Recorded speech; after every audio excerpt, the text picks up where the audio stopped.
Hello बच्चों, अस्सलाम वालेकुम। बच्चों, आज हमारा लेक्चर नंबर आपका 17 है और हमारा टॉपिक का नाम है आपका मैग्नेटाइजेशन, जिसको डिनोट किया जाता है आई से, एंड मैग्नेटाइजिंग फील्ड जिसको डिनोट किया जाता है आपका एच से। तो आपका मैग्नेटाइजेशन या मैग्नेटाइजेशन वेक्टर क्या चीज़ होती है बच्चों? मैग्नेटाइजेशन सिंपली आपका मैग्नेटाइजेशन या मैग्नेटाइजेशन वेक्टर बोला जाता है। इसको एक वेक्टर क्वांटिटी है, तो मैग्नेटाइजेशन को आई से डिनोट किया जाएगा। आपका वेक्टर क्वांटिटी है आपका, ये क्या चीज होती है? Net magnetic dipole divide by पर यूनिट वॉल्यूम। उस स्पेसिमेन के अंदर आपका मैग्नेटिक डायपोल मोमेंट आपका डेवलप कितना हुआ, पर वॉल्यूम के अंदर आपका मैग्नेटिक डायपोल की अलाइनमेंट कितनी होगी पर मीटर क्यूब के अंदर, उसको क्या बोला जाता है? आपका मैग्नेटाइजेशन वेक्टर या मैग्नेटाइजेशन। तो आपका ये सिंपली क्या होगा बच्चों? ये आपका किसी सैंपल का एक मैग्नेटाइजेशन होगा। किसी सैंपल को मैग्नेटिक फील्ड के अंदर देने से हमेशा वो मैग्नेटाइजेशन होगा। तो मैग्नेटाइजेशन का सिंपल मैथमेटिकल डिफिनेशन क्या बनेगा? आपका magnetic dipole moment per unit volume बनेगा। तो इसका एसआई यूनिट क्या होगा बच्चों? What is SI unit? SI unit क्या होगा? मैग्नेटिक डायपोल मोमेंट हमें पता है आपका, magnetic dipole moment is equal to current into area. Current into current का क्या होगा? एम्पियर। एरिया क्या होगा? मीटर का स्क्वायर, इसके बाद वॉल्यूम मीटर का क्यूब, कैंसिल होगा बच्चों, तो ampere per metre. This is the SI unit for आपका मैग्नेटाइजेशन या मैग्नेटाइजेशन वेक्टर।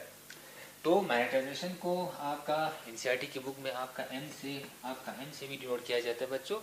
जो मैग्नेटाइजेशन आपका मैग्नेटिक डायपोल मोमेंट पर इनटू वॉल्यूम था, ये मैग्नेटाइजेशन जो आपका जो एनसीईआरटी की बुक में आपका एम से डिनोट किया जाता है, क्योंकि आपका एम जो है, हम नॉर्मली आपका मैग्नेटिक डायपोल मोमेंट को डिनोट किया जाता है।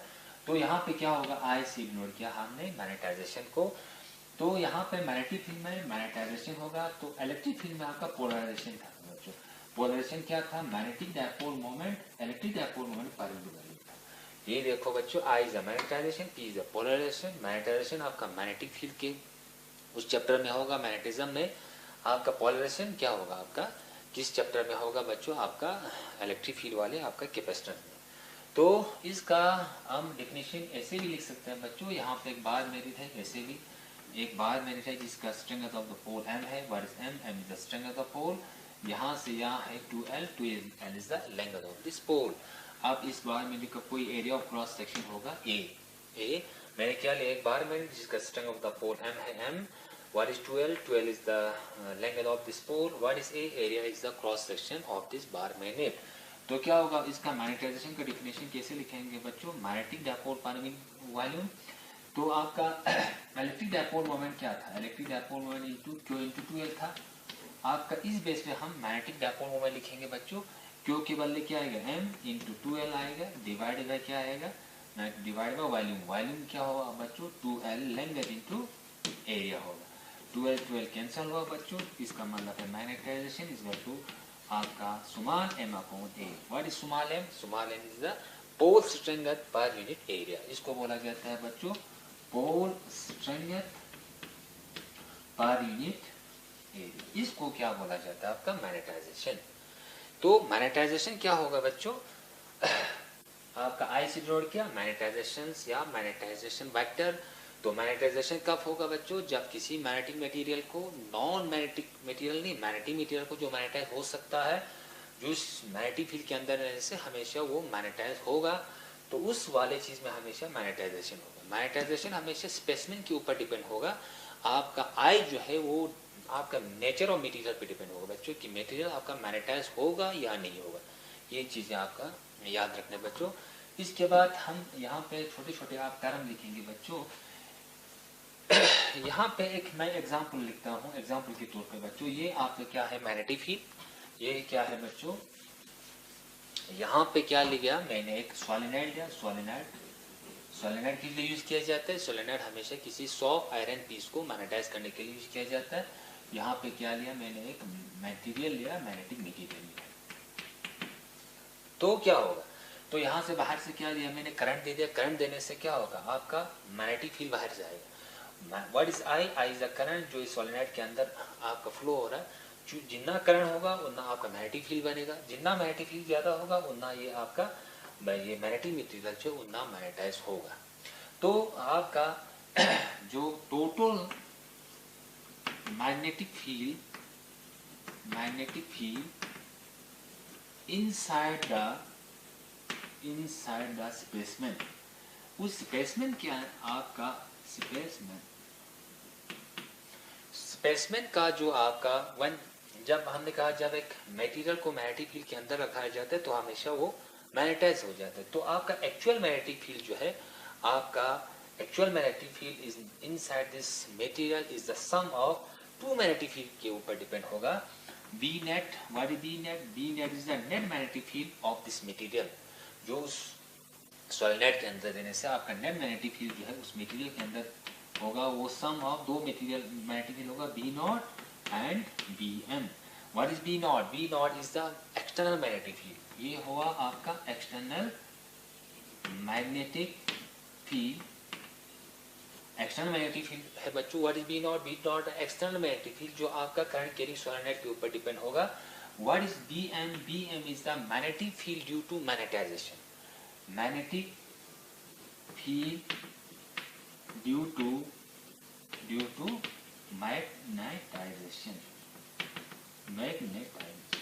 तो इन दोनों चीज से आप रफली लॉजिकली आप आइडिया दे सकते हैं बच्चों कि आपका बी नॉट जो है आपका एक्सटर्नल चीज पर डिपेंड होगा। मान लो एक मटेरियल को हमने सॉलिनॉइड के अंदर दे दिया, तो ये आपका मटेरियल जो आपका मैग्नेटाइज होगा, मैग्नेटाइज होने के बाद अपना एक मैग्नेटिक फील्ड प्रोड्यूस करेगा।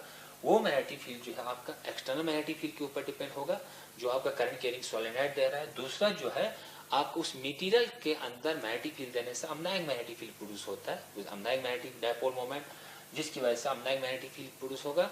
ये बी एम जो है वो मैग्नेटिक फील्ड होगा जो मटेरियल मैग्नेटाइजेशन की वजह से होगा। B M is the magnetic field due to magnetisation. तो ये चीज दिखाया गया बच्चों कि आपका बी एम जो है magnetic field due to magnetisation आपका डायरेक्टली प्रोपोर्शनल है आपका आई के ऊपर। What is I? I is the magnetisation. जितना डायपोल की alignment, what is I? I is the magnetisation. Magnetisation क्या है? आपका alignment of the magnetic dipole moment. आपका जितना आपका मैग्नेटिक मोमेंट की अलाइनमेंट ज्यादा होगी उतना उस मटेरियल का आपका मैग्नेटिक फील्ड आपका स्ट्रॉन्ग होगा। जितना मैग्नेटाइजेशन आपका कम होगा उतना मैग्नेटिक फील्ड आपका वीक होगा। तो आपका क्या है बच्चों? B M equal to mu naught into I, ये आपका इक्वेशन बन गया। What is mu naught? Mu naught is the permeability of the free space. What is I? I is the magnetization. तो आपका उस मटेरियल के अंदर जो आपका मैग्नेटिक फील्ड होगा, B M is the magnetic field जो उस नेचर ऑफ द मटेरियल के ऊपर डिपेंड होगा। जितना आपका मैग्नेटाइजेशन उतना स्ट्रॉन्ग होगा, जितना मैग्नेटाइजेशन अलाइनमेंट आपकी जितना स्ट्रॉन्ग होगी उतना उस मटेरियल की आपका मैग्नेटिक फील्ड आपका ज्यादा स्ट्रॉन्ग होगा। क्योंकि मैग्नेटाइजेशन में हम किसी मटेरियल को मैग्नेटिक फील्ड के अंदर लेने से अपने अंदर वो अपना एक मैग्नेटिक फील्ड खुद प्रोड्यूस करता है, वो हो गया आपका बी एम। तो यहाँ पे बच्चों बी नॉट जो है आपका ये चीज दिखाया गया है। बी नॉट हमने क्या दिया? B naught is the external factor है, आपका बी एम जो है आपका इंटरनल फैक्टर है। आपका बी नॉट आपका डिपेंड होगा, ये एक्सपेरिमेंटली देखा गया है बच्चों, B naught depend on current in the solenoid, आपके बच्चों आपका बी नॉट किस पे डिपेंड होगा? जो एक्सटर्नल मैग्नेटिक फील्ड है वो आपका डिपेंड होगा आपका सोलेनॉइड के ऊपर डिपेंड होगा। व्हाट इज सोलेनॉइड के ऊपर डिपेंड होगा? जो आपके सोलेनॉइड के अंदर जो आपका करंट फ्लो हो रहा है उसके ऊपर आपका डिपेंड होगा बी नॉट। तो क्या था? उस एक्सटर्नल फैक्टर को इज एक्सप्रेस बाय, अब बी नॉट की जगह हम दूसरे चीज से एक्सप्रेस किया जाता है आपका करंट कैरिंग करंट को, वो इसको बोला जाता है H. What is H? H को बोला जाता है आपका मैग्नेटाइजिंग फील्ड। मैग्नेटाइजिंग फील्ड हमेशा एक्सटर्नल फैक्टर है। करंट कैरिंग आपका एक सोलेनॉइड होगा, जो सोलेनॉइड के अंदर आपने करंट दे दिया, उस करंट देने से आपका जो मैग्नेटिक फील्ड होगा उस मैग्नेटिक फील्ड को क्या कहा? आपका मैग्नेटाइजिंग फील्ड। तो मैग्नेटाइजिंग फील्ड हमेशा एक्सटर्नल फैक्टर होगा, आपका मैग्नेटाइजेशन हमेशा इंटरनल फैक्टर होगा। तो आपका नेट मैग्नेटिक फील्ड आपका उस मटेरियल के अंदर होगा बच्चों, वो डायरेक्टली प्रोपोर्शनल होगा H प्लस I होगा। What is H? H is the magnetising, what is H? H is the magnetising field, magnetic intensity भी बोला जाता है। H is the magnetising field जो बाहर से आप अप्लाई कर रहे हैं। What is I? I is the magnetisation जो मटेरियल के अंदर प्रोड्यूस हो रहा है। तो आपका क्या होगा बच्चों? बी नेट इक्वल टू यहाँ पे न्यू नॉट होगा H प्लस I होगा। What is mu naught? Mu naught is the magnetising sorry mu naught is the permeability of space.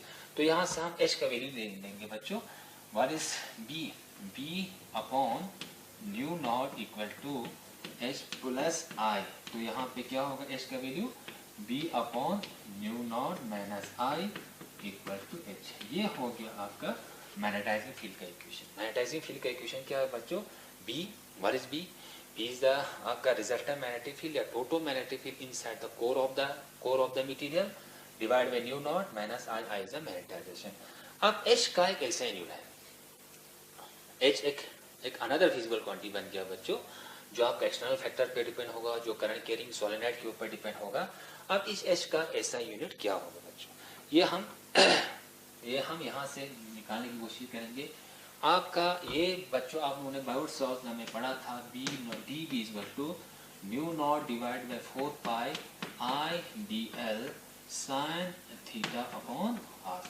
ये चीज आप लोगों ने पढ़ा था बच्चों, किसमें, आपका बायोट लॉ में। यहाँ पे न्यू नॉट का हम वैल्यू निकालेंगे तो क्या होगा, तो 4 पाई तो एक कॉन्स्टेंट टर्म है बच्चों, ये हम नहीं लिखेंगे, D B R square equal to mu naught, इसके बाद क्या आएंगे I D L sine theta.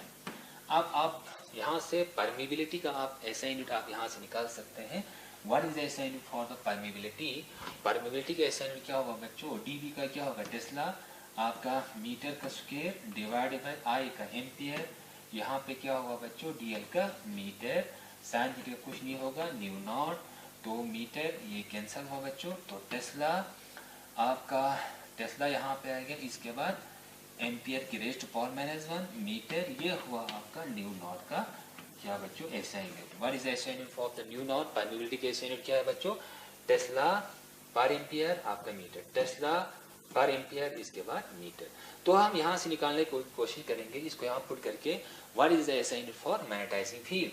तो यहाँ पे क्या होगा मैग्नेटाइजिंग फील्ड का ऐसा यूनिट यहाँ पे पुट करने से क्या होगा, बी, बी का होगा टेस्ला, इसका न्यू नॉट का क्या होगा बच्चों टेस्ला, इसके बाद एम्पियर पर एम्पियर, इसके बाद मीटर माइनस आई, आई का मैग्नेटाइजेशन क्या है बच्चों एम्पियर पर मीटर, ये हुआ एच।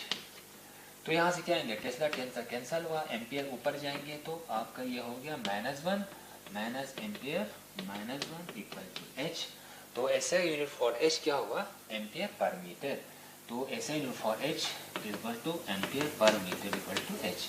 तो एच का ऐसा यूनिट क्या है बच्चों, what is the SI unit for magnetising field, what is the SI unit for magnetising field, magnetising SI unit for magnetising field is the ampere, यहाँ पे ampere per metre. तो यहाँ से एक चीज निकल के आता है बच्चों कि SI unit for magnetization vector, magnetization या आई और magnetizing field H, the SI unit of both this physical quantities are the same. दोनों का ऐसा यूनिट क्या है आपका क्या है एम्पियर पर मीटर। तो यहाँ क्या है ऐसा unit for H and I and H का ऐसा यूनिट जो है एम्पियर पर मीटर है, दोनों सेम चीज, ऐसा यूनिट दोनों का सेम आ रहा है बच्चों। लेकिन आपका एच जो है मैग्नेटाइजिंग फील्ड है, बाहर से रहने वाली आपके फील्ड की बात हो रही है, आपका आई जो है मैग्नेटाइजेशन है जो आपके मटेरियल के अंदर वाली चीज के ऊपर डिपेंड होगा। तो यहाँ से एक चीज आपको यहाँ से निकल के आते हैं बच्चों कि आपका ये आपका देखा गया बच्चों, आपका यहाँ से एक चीज intensity, what is I, I is the magnetisation material के, वो डायरेक्टली प्रोपोर्शनल होगा एच। ये तो आप एक लॉजिक सवाल है बच्चों कि आपका I, what is I, I is the magnetization vector का, आपका मटेरियल कितना मैग्नेटाइज होगा वो डायरेक्ट प्रोपोर्शनलिटी किसके ऊपर होगा मैग्नेटाइजिंग फील्ड के ऊपर। ये तो अब लॉजिक सी बात है, जितना मैग्नेटाइजिंग फील्ड जितना स्ट्रॉन्ग होगा, बाहर से आपकी फील्ड जितनी स्ट्रॉन्ग होगी उतना वो मटेरियल जो है वो आपका मैग्नेटाइजेशन उतना स्ट्रॉन्ग होगा, उतना अलाइनमेंट ऑफ द डायपोल उतनी ज्यादा होगी। तो यहाँ पे क्या होगा बच्चों, आई यहाँ से इक्वल देता हूँ, इक्वल जो यहाँ कॉन्स्टेंट का होगा वो काय से लिखोगे व्हाट इज एच, इसको बोला जाता है ग्रीक लेटर से काय, CHI काय, और इसका नाम दिया जाता है बच्चों what is chi, chi is a constant, what is chi, काय अगर यहाँ से बोले तो काय क्या होगा आई अपॉन एच होगा, आई अपॉन एच। तो आई क्या होगा आपका मैग्नेटाइजेशन, एच का क्या होगा मैग्नेटाइजिंग फील्ड। तो अगर काय को क्या बोला गया एक magnetic dipole moment, sorry I को क्या बोला गया बच्चों, काय को magnetic susceptibility, magnetic SUSCEPTIBILITY, magnetic susceptibility. What is chi? Chi is a magnetic susceptibility. Magnetic susceptibility का मतलब है बच्चों किसी मटेरियल को मैग्नेटिक फील्ड के अंदर देने से वो मटेरियल कितना रिस्पॉन्स करता है मैग्नेटिक फील्ड को। जितना काय ज्यादा होगा उतना मैग्नेटाइज ज्यादा होगा, जितना काय कम होगा उतना मैग्नेटाइजेशन जो है कम होगा। तो काय का रफली आपका मीनिंग है, काय का रफली आपका मीनिंग है कि किसी मटेरियल को मैग्नेटिक फील्ड के अंदर देने से वो मटेरियल जो है वो कितना रिस्पॉन्ड देता है मैग्नेटिक फील्ड को, उस प्रॉपर्टी को कहा जाएगा आपका मैग्नेटिक सस्टेबिलिटी। तो मैग्नेटिक सस्टेबिलिटी आपका नेचर ऑफ मटेरियल पे डिपेंड होगा। तो आपका मैग्नेटिक सस्टेबिलिटी आपका भी हमने कहा कि मैग्नेटिक सस्टेबिलिटी तो chi is a constant term, ये कांस्टेंट टर्म है, कांस्टेंट है, और ये किस पे डिपेंड होगा, नेचर ऑफ मटेरियल पे डिपेंड होगा। ये होगा बच्चों नेचर ऑफ मटेरियल पे। नेचर ऑफ मैग्नेटिक मटेरियल का मतलब क्या होगा, what is magnetic susceptibility. Magnetic susceptibility हमने कहा कि किसी मटेरियल की एक प्रॉपर्टी होती है, एबिलिटी होती है कि वो मैग्नेटिक फील्ड को, एक्स्ट्रा मैग्नेटिक फील्ड को कितना रिस्पॉन्स देता है, उस प्रॉपर्टी को क्या बोला जाएगा, मैग्नेटिक सस्टेबिलिटी। जितना मैग्नेटिक सस्टेबिलिटी काय का वैल्यू ज्यादा होगा उतना वो मटेरियल जो है उतना मैग्नेटाइज होगा, जितना काय का वैल्यू कम होगा उतना मैग्नेटाइज जो है वो मटेरियल जो है कम होगा।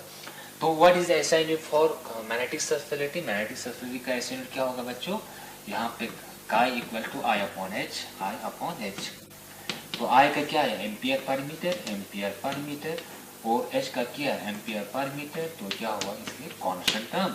तो काय का कोई SI नहीं होगा, वो एक कांस्टेंट टर्म होगा। तो मैग्नेटिक सस्टेबिलिटी बच्चों आप अगर इसको टैली करें, आपका टैली करें किसके साथ, आपका जो इलेक्ट्रिक फील्ड में आपका डाइलेक्ट्रिक कांस्टेंट के साथ। मैग्नेटिक सस्टेबिलिटी का मीनिंग जो है डाइलेक्ट्रिक कांस्टेंट के साथ मिलता जुलता है, डाइलेक्ट्रिक कांस्टेंट, जिसको हम K से डिनोट किया जाता था बच्चों, K से। तो डाइलेक्ट्रिक कांस्टेंट जो आपका इलेक्ट्रिक फील्ड वाले चैप्टर में, कैपेसिटेंस वाले चैप्टर में हमने पढ़ा था डाइलेक्ट्रिक कांस्टेंट। तो डाइलेक्ट्रिक कांस्टेंट क्या चीज होती है, डाइलेक्ट्रिक कांस्टेंट किसी मटेरियल की, किसी मीडियम की एबिलिटी होगा कि वो इलेक्ट्रिक फील्ड को कितना अफेक्ट करता है, बस वही चीज है। तो यहाँ पे मैग्नेटिक सस्टेबिलिटी का मतलब क्या है, किसी मटेरियल की एबिलिटी होगा कि वो मैग्नेटिक फील्ड को कितना एक्सेप्ट करता है। अगर एक्सेप्ट नहीं करेगा तो एक मैग्नेटिक सस्टेबिलिटी कम होगी, एक्सेप्ट करते हैं तो मैग्नेटिक सस्टेबिलिटी आपका ज्यादा होगी। तो आपका मैग्नेटिक सस्टेबिलिटी जो है आपका डाइलेक्ट्रिक कांस्टेंट के साथ आपका मिलता जुलता है। क्या आपका डाइलेक्ट्रिक कांस्टेंट क्या चीज है, किसी मीडियम की प्रॉपर्टी है कि वो इलेक्ट्रिक फील्ड को कितना रिस्पॉन्स देता है। इसी तरह मैग्नेटिक सस्टेबिलिटी क्या चीज होती है, किसी मटेरियल की एक प्रॉपर्टी होती है वो मैग्नेटिक फील्ड को कितना रिस्पॉन्स देता है। दोनों का मीनिंग सेम। तो यहाँ से बच्चों आपका ये है H। तो ये एक इम्पॉर्टेंट चीज है आपका, magnetization is equal to magnetic susceptibility into magnetizing field. तो आपका पोलराइजेशन देखो बच्चों, आपने कैपेसिटर में आपका पोलराइजेशन हमने पढ़ा था। तो पोलराइजेशन वाले चैप्टर में आपका P था, P इज द पोलराइजेशन। यहाँ पे भी इलेक्ट्रिक सस्टेबिलिटी थी, और यहाँ पे H के बदले क्या आता था, E आता था। बस देखो बच्चों, what is P? P is the polarization, electric susceptibility, और E is the electric field। यहाँ पे I is the magnetization, magnetic susceptibility is the magnetizing field। दोनों अगर टैली करेंगे, दोनों आपका सेम चीज है। पोलराइजेशन किस पे डिपेंड होगा, इलेक्ट्रिक फील्ड के ऊपर डिपेंड होगा। बाहर से इलेक्ट्रिक फील्ड जितना दे रहे हो उतना वो मीडियम जो है वो मटेरियल जो उतना पोलराइज होगा। मैग्नेटाइजेशन क्या होगा, मैग्नेटाइजेशन आपका H के ऊपर, मैग्नेटाइजिंग फील्ड के ऊपर डिपेंड होगा। जितना मैग्नेटाइजिंग फील्ड उतना ज्यादा होगा उतना आपका मैग्नेटाइजेशन उतना स्ट्रॉन्ग होगा बच्चों। तो यहाँ पे आपका हम लिखेंगे बच्चों, यहाँ पे हमने लिखा B आपका क्या था, B is equal to mu naught H plus I था। तो यहाँ पे हम B is equal to mu naught यहाँ पे लगा देंगे। इसके बाद H क्या था बच्चों, H ऐसे रखो, 1H ऐसे रखो, प्लस I क्या था बच्चों, I is equal to chi into H था। तो यहाँ पे क्या आएगा, मैग्नेटिक सस्टेबिलिटी इंटू H। तो H आपका कॉमन निकालने से क्या होगा, B is equal to mu naught H common लेने से 1 प्लस आपका मैग्नेटिक सस्पेंसिबिलिटी इंटू H। ये हुआ बच्चों एक इक्वेशन ये बन गया। ये वाली इक्वेशन आप लोग याद रखना है क्योंकि ये वाले टर्म जो है आपका प्रॉपर्टीज में आपका यूज होगा। तो आपका नेट मैग्नेटिक फील्ड का इक्वेशन क्या बनता है, न्यू नॉट आपका 1 प्लस का है आपको न्यू आर से डिनोट किया जाता है बच्चों H। What is mu r? Mu r को बोला जाता है आपका रिलेटिव परमेबिलिटी। आपका क्या बोला जाता है इसको, रिलेटिव परमेबिलिटी, रिलेटिव परमेबिलिटी बच्चों। तो आपका mu are is a relative permeability. तो यहाँ से इक्वेशन बन गया आपका न्यू आर किसके बराबर होता है, nu are is equal to 1 plus magnetic susceptibility. तो nu R equal to 1 plus magnetic susceptibility, ये चीज बन गया आपका इक्वेशन। तो आपका ये चीज भी बन गया बच्चों, mu r into B is equal to, एक चीज आपको ये भी पता है बच्चों, न्यू इज इक्वल टू किसके बराबर होता है, mu naught into mu r. ये what is mu naught? Mu naught is the permeability of the free space. what is mu r? Mu are is the relative permeability. इसके बाद mu क्या है, mu is the permeability of this material, उस specimen की permeability की बात हो रही है। तो mu is the permeability of the material. तो यहाँ पे क्या होगा, न्यू इंटू अच्छा H होगा। ये भी इक्वेशन बनते हैं बच्चों, B is equal to mu into H। तो यहाँ से बच्चों आपका क्या निकल गया, तीन चीजें आपको याद रखने बच्चों कि आपका एक तो क्या होगा, मैग्नेटाइजेशन आई से नोट किया जाता है और इसके ऐसे एंगल हमने लिखा। इसके बाद मैग्नेटाइजिंग फील्ड होगा। तो यहाँ से हमने क्या किया, मैग्नेटाइजेशन और मैग्नेटाइजिंग फील्ड का दोनों का ऐसे एंगल क्या गया आपका एम्पियर पर मीटर। इसके बाद हमने डेरिवेशन की। तो डेरिवेशन करने के बाद आपका मैग्नेटाइजेशन इज इक्वल टू आपका मैग्नेटिक सस्पेंसिबिलिटी इनटू H। तो ये वाली चीजें आप लोगों को याद करना पड़ेगा बच्चों। तो बच्चों आप लोगों को समझ में आया होगा कि आपका मैग्नेटाइजेशन वेक्टर क्या चीज होती है, इसके बाद मैग्नेटाइजिंग फील्ड क्या चीज होती है। तो बच्चों इसके बाद हम दूसरा जो है आपका टॉपिक होगा हमारा बच्चों, वो होगा आपका properties of diamagnetic material, properties of paramagnetic material, properties of ferromagnetic material. रफली थोड़ी सी मैं आप लोगों को बोल दूं कि आपका डाया पैरा फेरो क्या चीज होती है। इसके बाद रफली मैं यहाँ से बोल दूं कि बच्चों डाया मैग्नेटिक मटेरियल क्या चीज होती है, डाया मैग्नेटिक मटेरियल।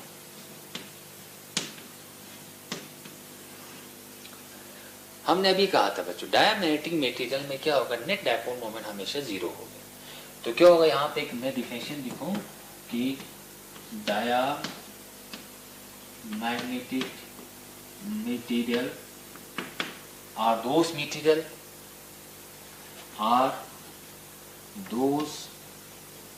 मटेरियल उस मटेरियल को कहा जाएगा when place in magnetic field, when place it in a magnetic field,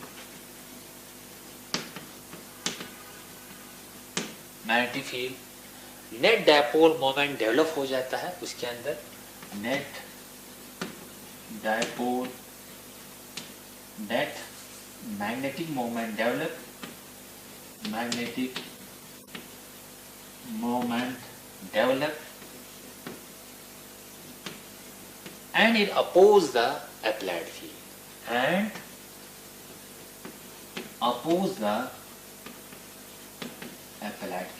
applied field। तो क्या होगा बच्चों, आपका डायमैग्नेटिक मटेरियल जो है वो मटेरियल होता है जिसको हम उसके अंदर नेट डायपोल मोमेंट आपका जीरो होगा। जब उसको एक्सटर्नल फील्ड के अंदर लगाया जाता है तो उस मटेरियल के अंदर एक नेट डायपोल मोमेंट आपका इंड्यूस हो जाता है। There is the induction of net magnetic dipole moment, one place in a magnetic field, net dipole moment develop, उसके अंदर आपका induced dipole moment हो जाता है बच्चों, आपका induced आपका magnetic moment आपका develop हो जाता है। वो induced magnetic dipole moment always oppose the आपका applied field, जिसकी वजह से क्या होगा, वो मैग्नेट को हमेशा वो रिपेल करेगा। अभी हमने बोला तो आपका यहाँ तक हम प्रॉपर्टीज ऑफ डायमैग्नेटिक मटेरियल। तो बच्चों इसके आगे हम कल जो है इंशाल्लाह लेक्चर स्टार्ट करेंगे, तब तक वस्सलाम।